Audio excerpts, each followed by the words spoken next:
Good morning, friends. In the series of video lecture, which are being delivered for the students of BA Part Second, today I have decided to give you the summary of a very famous novel composed by Chaman Nahal. Name of the novel is Azadi. It is prescribed in our BA Part Second, paper second. It is a very famous novel. We will learn about it in detail. I have decided to give you the summary of each chapter in details. And for this purpose, 3 or 4 video lecture will be delivered to you. The present lecture will describe you the summary in brief of the part 1. That is the lull, chapter 1 to 3. As far as myself is concerned, I am Dr. Vijayendra Singh Tawar, Associate Professor in English.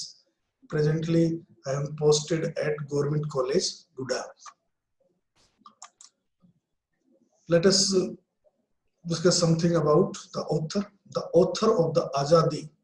Azadi is a Urdu or Hindi word.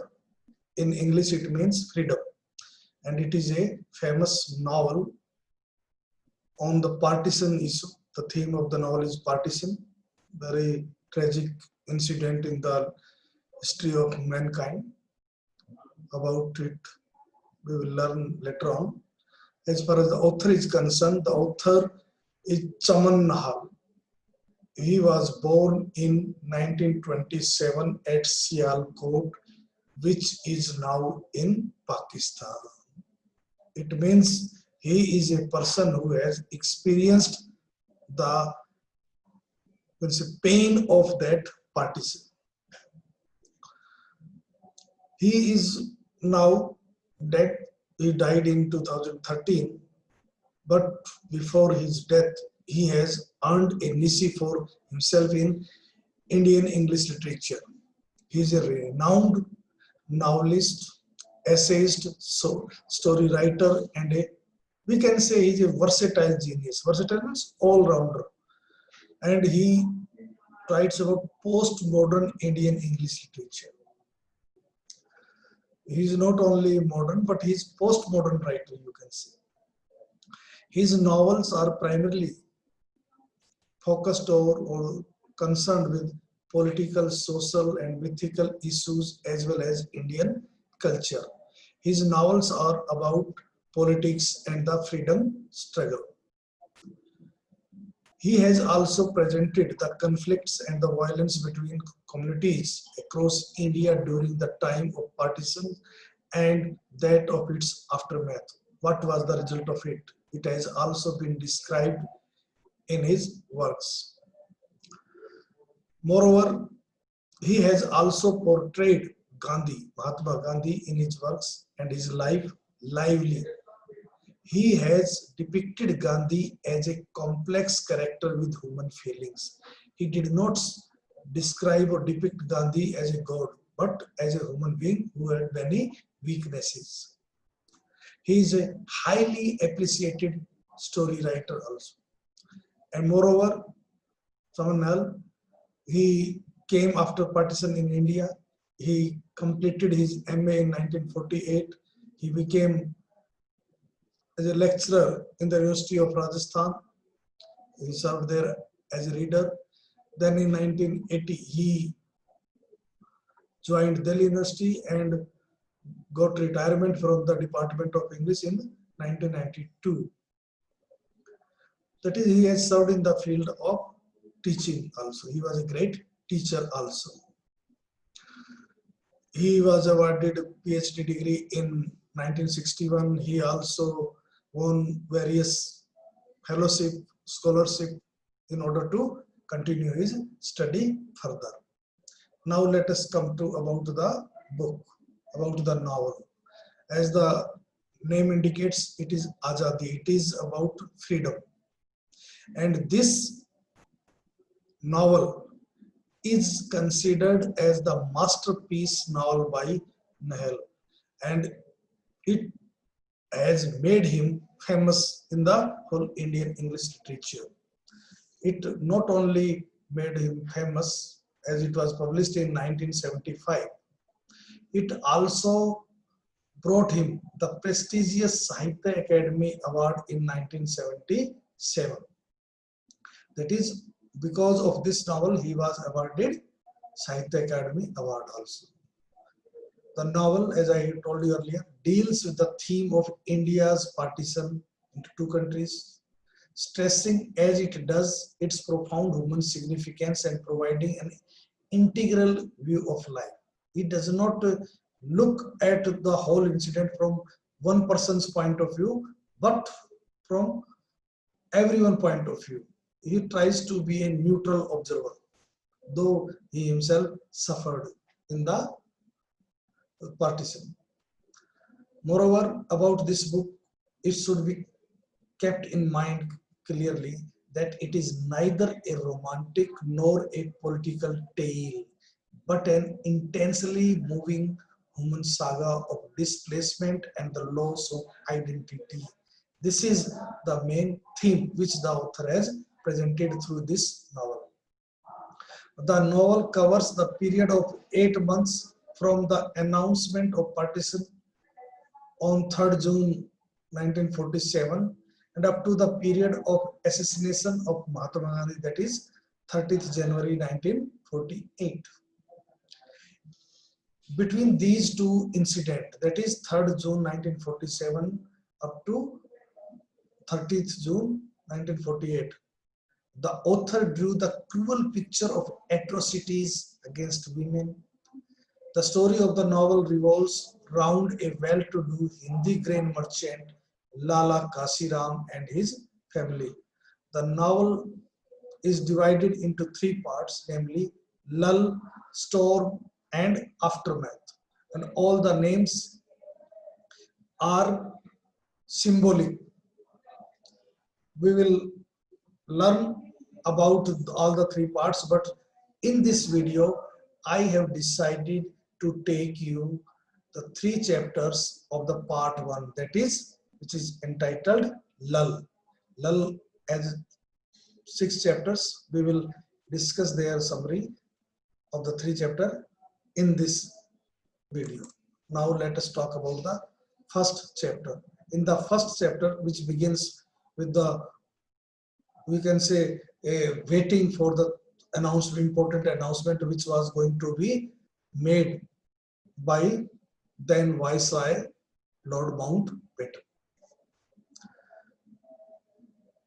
And in this chapter, we are told about the protagonist, the main character about whom the whole story revolves. And the name of that protagonist is Lala Kasiram. Lala Kasiram lives in Sialkot of undivided India. He was a successful grain merchant and he has got that position by his hard work, by his concentration. And at that time, when the time has been mentioned in the novel, freedom was anticipated. People guessed that India is going to get freedom very soon. And at the same time, it was also feared that India will be partitioned. That is, there will be division of the country. That is creation of Pakistan as demanded by the Muslim League. Now, there were 2 groups of political parties at that time. One was led by Jinnah, a Muslim League which demanded Pakistan, and second was Congress, Indian National Congress, which was led by Mahatma Gandhi and Jawaharlal Nehru, and they were against the partition. But the Jinnah was very popular among Muslims, and Muslims considered him as their leader who will decide everything for them. So the nationalist leader like Mahatma Gandhi, Jawaharlal Nehru, and other leaders, they failed to counter the magnetic charisma of Jinnah's personality among religious minority Muslims. Muslims were more attracted towards Jinnah's philosophy than towards Gandhi and Nehru. Lala Kasiram was a political conscious person, and he kept a close eyes on every happenings that was politically motivated. He was a Arya Samaji. He used to believe in Arya Samaj, that is equality of all human beings, irrespective of caste, creed, or economic status. He was also waiting for the announcement which is to be made by the Viceroy on 3rd June 1947. As far as his personal features are concerned, Lala Lajpat Rai is a middle-aged person in his 50. He's 50-year-old. His wife Prabharani, at the time she was 48. They had two issues. One is a son named Arun who is studying, and other is Madhu, with the elder daughter, we can say, elder than Arun. She was married. Now Lala Kasiram educates his wife bodily knowledge. Both of them got married when he was 15 and she was 13 years old. So they did not get the chance to get school education. Even Lalaji was not a middle past person, but he was getting knowledge through various sources. And one of the source was newspaper.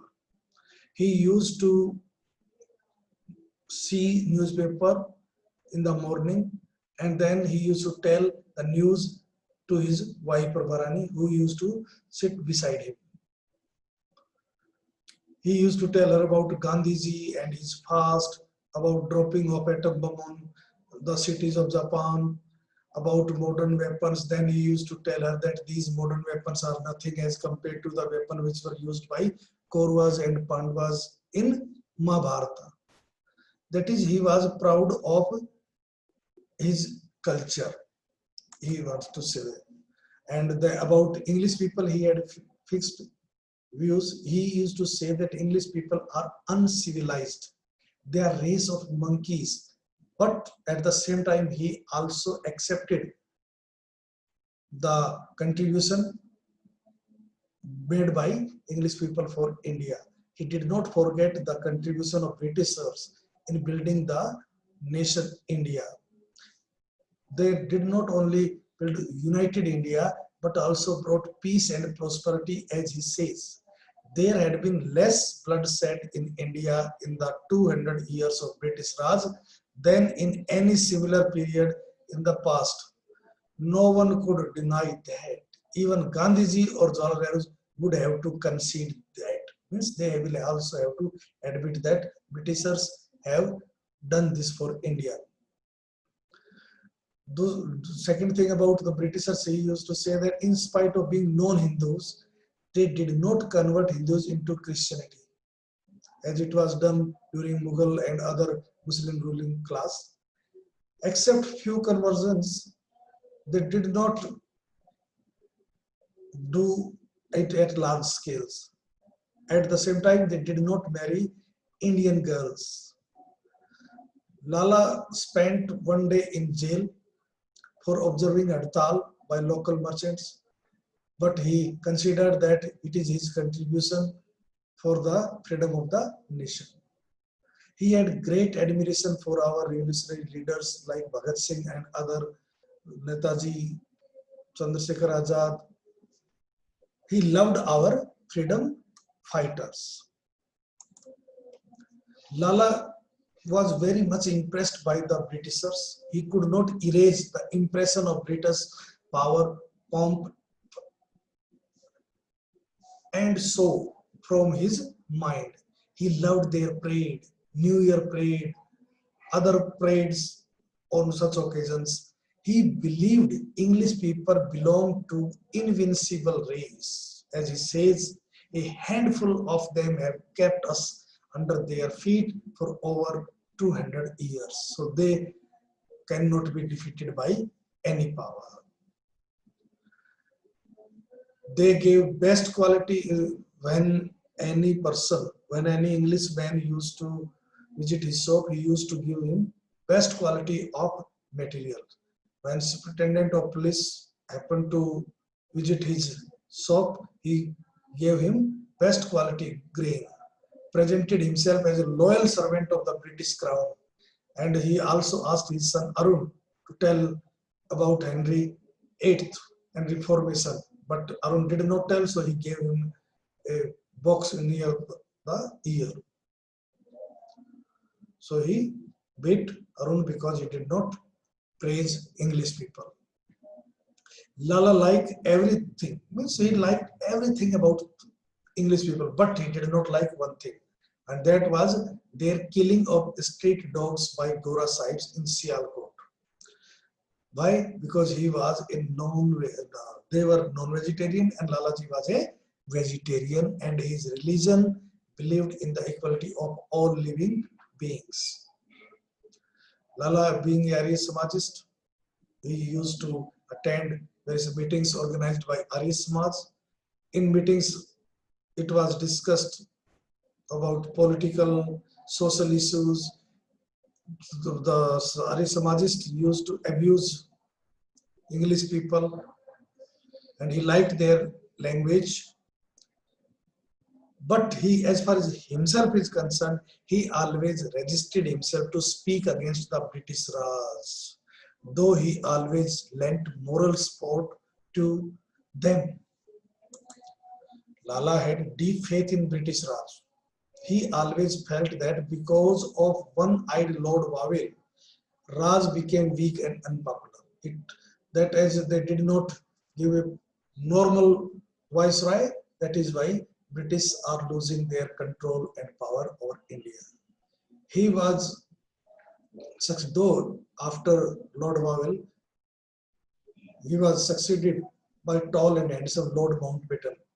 That Lord Mountbatten came as a viceroy after Lord Wavell. Now Sialkot was part of undivided India. Its fate was not known to minority Hindus, so they were afraid of the future. Lala was also such a desperate Hindu, worried about the future. He was full of despair and anguish and whispered, everything will be ruined if Pakistan is created. He was afraid that if Pakistan is created, then everything will be ruined. Lala had his fears since February 1947 when the Britishers said. They said that not later than June 1948, India would have its Azadi.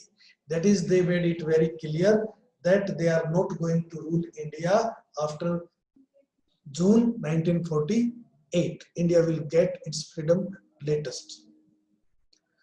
And they also made it clear if political party did not reach on a solution, they would hand over power to constituted authority or the authority of government, but they must quit. They will not rule. They will quit India. As it was also the burning topic that India will be divided into two countries, Gandhi declared that he would not accept partition. He would accept partition only after his death. Congress leader also said, we would shed the last drop of our blood, but we would not allow India to be partition. They made big statements, but Lalaji was not sure about them. His hope was English people, that they only could maintain law and order, and they were living. It means he was losing all kinds of hopes. As he tells his wife, if Pakistan is created, we will have to leave. That is, if the Muslims spare our lives. Prabharani was also worried, but she shows more maturity than Lalaji. She showed her calm and said, what has to happen will happen. Put your trust in God and don't worry too much. And all, not only Lalaji, but all other characters were eagerly waiting to hear the broadcast when something important was to be announced by Lord Mountbatten, the Viceroy of India at that time. This is the summary of chapter first. Now chapter second. Chapter second begins with the saying that Prabharani has finished her cooking. It was early and the broadcast was at 7. It was very hot evening. She was busy in doing her work in the kitchen. In the adjoining kitchen, Isar Kaur, another tenant, wife of Niranjan Singh, was cooking. Both the ladies started talking. Though there was a difference of 25 years in their age, they lived like friends. And they discussed also the issue of partition. Isar Kaur says, Chachaji says, that is Lala Kasirab says, if partition is granted, there will be much killing. Then she said, it is our kismat. If it is in our luck, then we will have to face pain. Both ladies are described physically by the author here. Though there is a difference of 25 years, both are physically well built. Their features, their body structure has been described, and it is that there is good appearance in both the ladies. Isar Kaur was pregnant for 4 or 5 months. When this discussion was going on, at that time Arun came, he joined their conversation. When he was asked, then he told, Ma, I think they will get Pakistan. He calls it a betrayal. Betrayal in the sense that it was Gandhi and Nehru who declared in the past that they will not allow India to be divided.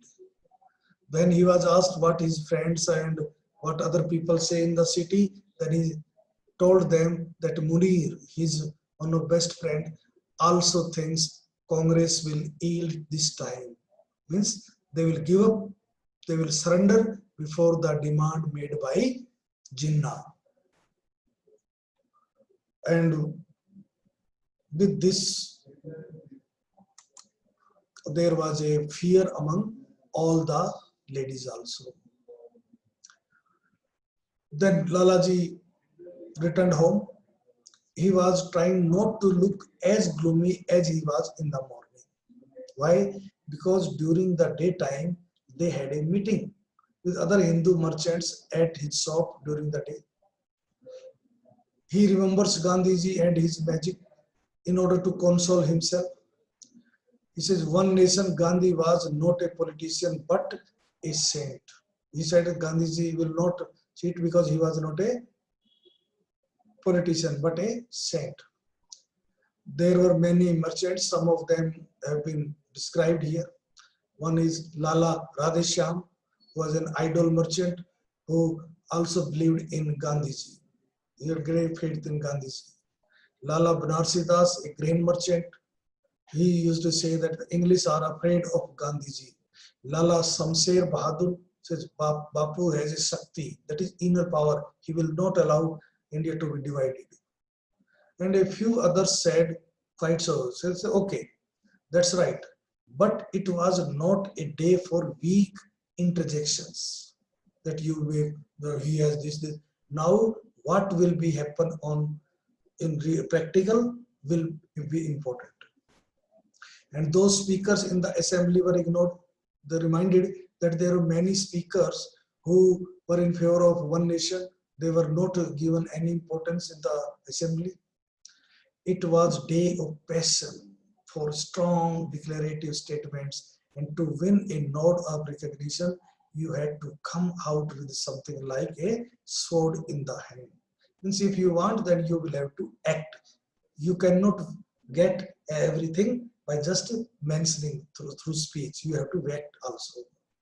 Lala Kasiram, in whose store the meeting was held, said, Mahatma ji is going to save us. Means in order to console himself, they showed, all the merchants showed great faith in Mahatma Gandhi.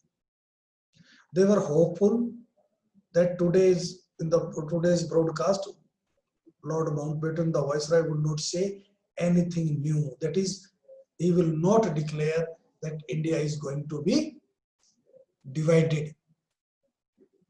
Now, see the change.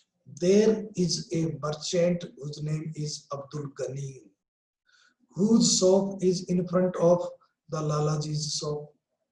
He was a Muslim shopkeeper. He was looking contemptuously from his shop at all the Lalas. He knew Pakistan was a certainty. Actually, it was a product. Actually, Abdul Ghani was a product of low-caste Hindu women and Mughal foot soldiers. So he used to think, his level of thinking was only very low. But in the past, if we see the relationship before the idea of Pakistan came, there was something different between the behavior of Muslims and Hindus, particularly here. Abdul Ghani had near his shop a tap, or you can say fountain, from where the nearby people, ladies, they used to get water from there. And there used to be crowd in the morning and in the evening, but in the afternoon it was a deserted place.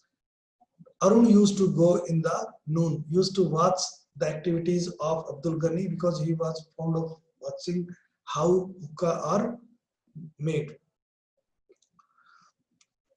He was fondly treated by Abdul Ghani. He used to call him uncle, and Lala often helped him with money in the past. They never thought he was a Muslim and he was a Hindu. Means whenever Abdul Ghani needed, he came to Lalaji and asked monetary help. Lala used to give him. This was something which used to happen in the past. But now, in the present, everything has changed. Time passed, Abdul Ghani was not friendly with Hindus. Jinnah and Muslim League taught him, view your Hindu neighbor with suspicion, and he did that. That is, he became a supporter of Pakistan. Now, Bibi Amarwati's house, as we know, she had 2 buildings, and there are many tenants who reside there. She was running her house. It was under her control. We can say her house was run on matriarchal system. She was the boss, you can say. Lala Kasiram was the most respected tenant of her. She called him her brother, and he used to treat her like his sister. The Gangu Mul is the husband of Bibi Amarwati. Bibi Amarwati adopted a son, Suraj Prakash, and she came and told that this is her son, and she tried to educate. She used to give all kinds of facilities, but because of fluency of money, or due to money, he could not get education. As he had enough money, so he used to say that she is the boss. All the tenants, both Sikhs and Hindus, assembled at Bibi Amarwati's room to listen to announcement of the viceroys, because at that time only there was one transistor or radio, and that was with P.V. Amarwati. The announcement was heard. It was in English, as Lord Mountbatten declared what he wanted to say. All the people could not understand as it was in English, so they asked Suraj Prakash to explain what has been said, but he could not. He said that it is in accent is different. Then Arun was asked. Arun told that he has stated that there will be partition of India. Then Nehru's voice was Nehru, who was the interim Prime Minister of India since September 1946. When he started speaking, all the persons who were sitting there, they started making derogatory remarks about Nehru. He said, what stupid things were he talking? Was he really Nehru? What happened to his akal, that is his mind? As they were very frustrated or disappointed by the decision of the Viceroy. They also heard in the nearby the Pakistan, Jindabad. Sardar Teja Singh wanted to know from Lalaji, Lala Kasiram, what will happen. Lalaji said, I suppose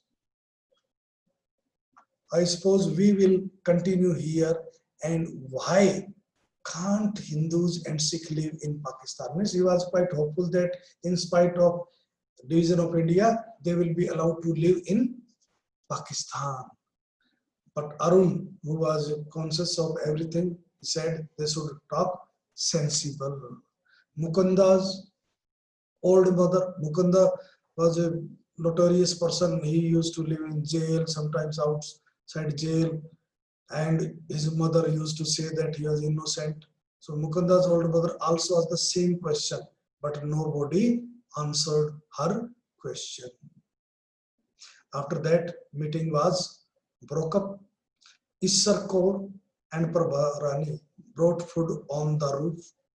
Sardar Jodha Singh, who was 80-year-old, was disturbed, and there was a bend in his back. Means earlier he was very healthy and he could walk straight, but now the impact of this announcement that he was a broken man. All the people took their food but without interest. Arun also thought about his beloved Noor. Now let us come to chapter number 3.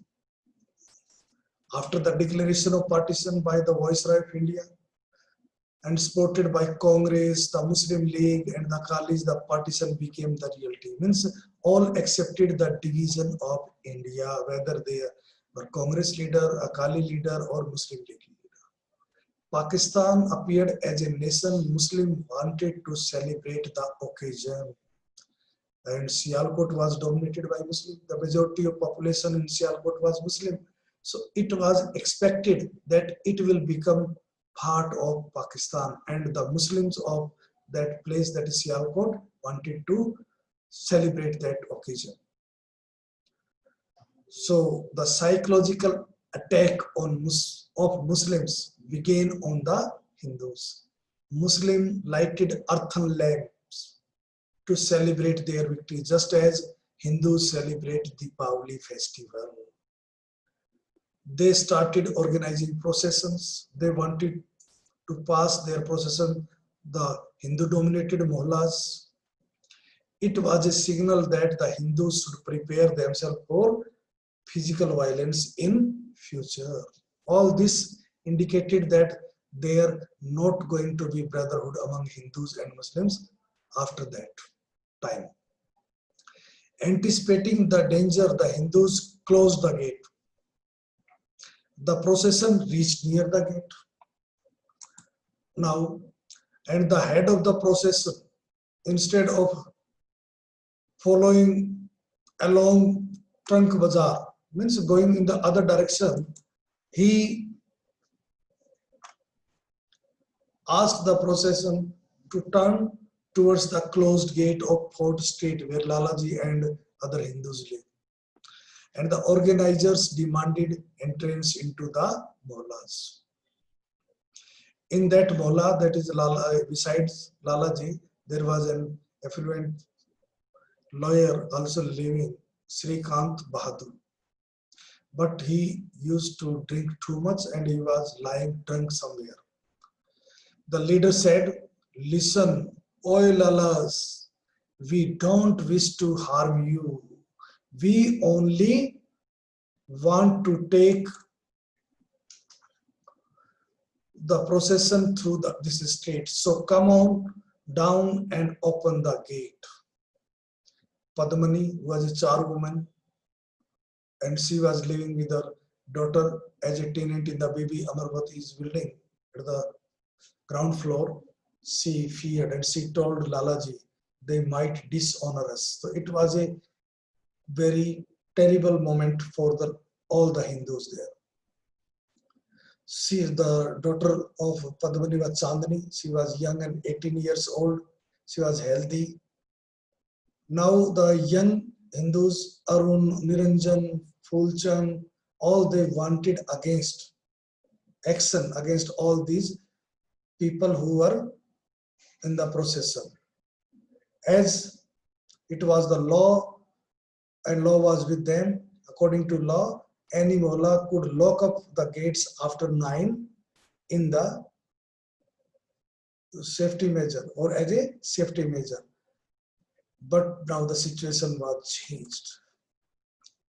Niranjan was very angry and he declared or he said, he asked all the people who were assembled there, "You let me throw an acid bottle on them." And he also declared the Hindus were too weak, they cannot do anything. But he was stopped by the people who were present there. The crowd in the bazaar had become restive, and when the gate was not opened, the leader kicked the gate with their feet and declared, "We are not moving from here until we pass through the street." In the procession, there were drummers. The drummers were in a madness of purest kind. And why shouldn't they be? Today, there Pakistan had been sanctioned. Pakistan means land of the pure. Suddenly, police appeared on the scene. Inayat Ullah Khan, the city inspector, came there with large body of policemen armed with rifles. When he arrived at the scene, the processionist fell aback. But he was motivated or he was impressed by the processionist. He was told that they only wanted to take the procession through the street. And it was also emphasized that he was also a Muslim. And he was a Muslim in order to get his escort. And he was garlanded. Inayat Ali Khan was impressed by their demand and he allowed. He asked that gate should be opened. Suddenly, the wife of Vakil Sahib Srikant Bahadur, she came from somewhere and she warned the inspector that he should not do any such thing. And she also said that she has informed Deputy Commissioner and Superintendent of Police. When she declared this, Kasi Ram got some kind of courage and he termed her as a Devi. After so many, you can say, incidents or so many hot talks, the Inayatullah Khan was asked that the gate should be opened. He asked his constable, policeman, to break open the gate. As gate was not opened, so he asked his constable to break open the gate. The Sikh constables were humiliated and they were insulted and they were compelled by Inayatullah to break open the door. They had to obey the order of their inspector. Just then, the Deputy Commissioner Prannath Chadha and the Superintendent of Police arrived. They asked Inspector Inayatullah Khan and rebuked him. But Inayatullah Khan gave his reasons and said that the marchers might become violent and do much harm. Both DC and SP assessed the situation. They assessed the situation. They requested Lalaji to open the gate, as they both gave the guarantee that there will be no harm done to them. At last, the gate was opened. SP Asghar Ahmad Siddiqui declared, "My men have orders to shoot if there is any violence." Both the officers were nationalistic in their approach. They discussed the division of India and both of them agreed that it was wrong decision. Abdul Ghani was very happy and shouted Pakistan Zindabad. Niranjan passed the evening like a caged lion. They would not let him act. He was certain in his mind that he was stronger than all these Muslims put together. He couldn't even dance. He could even dance the Bhangra better than they. That is, he should have been allowed to act according to the situation, but he was not allowed. It was a kind of sorry feeling in his mind. Anyway, he got sleep, and that day chapter 3 end.